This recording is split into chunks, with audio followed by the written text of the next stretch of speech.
त्याला 8 फोन झाले किंवा भावीनगर अध्यक्ष मग फोनच उचली ना आणि दुसऱ्या नंबरवरून लावून पाहतो.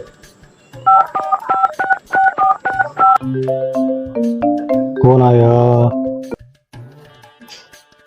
बोला. हॅलो, भावीनगर अध्यक्ष बोलतो, बिंदास भाऊ. अहो ते फोन तर उचला माणसाचे, चालले नगर अध्यक्ष व्हायलाय. तिथे माणूस 8 फोन केला तरी उचलत नाही. दुसऱ्या नंबरवरून फोन केला तर उचलला तुम्ही. कोण बोलतोय? कोण बोलते म्हणजे काही सरलं काय मला? तू कोण का टाटा बिर्ला आहे काय? अंबानी बिंबानी?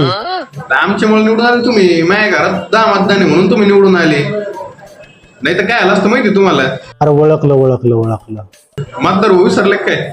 ओळखलं ना भाऊ. हा ना भाऊ, लय मोठे उपकार आहे तुमचे आमच्यावरती. तुमच्या 10 मतदानमुळेच मी निवडून आलो. असंच सहकार्य राहून द्या भाऊ आता, आहे का नाही?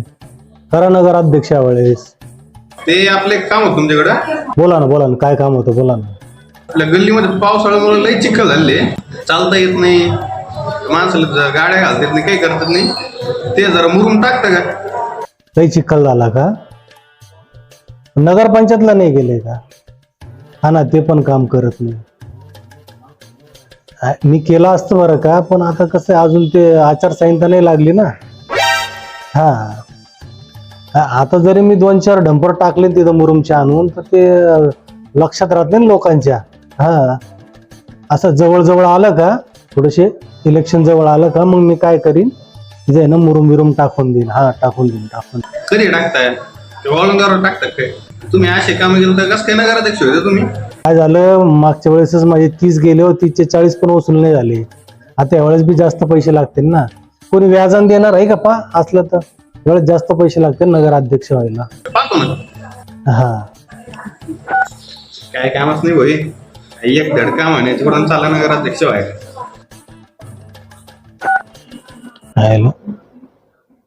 मागच्या नगरपंचायतला 30 लाख घातले, 40 नाही झाले. आणि म्हणतो काम करा. यांना पैसे बी द्यायचे, यांना प्यायला द्यायचं, खायला द्यायचं. आता यांचे जाऊन का यांचे गटरे साफ करायचे का?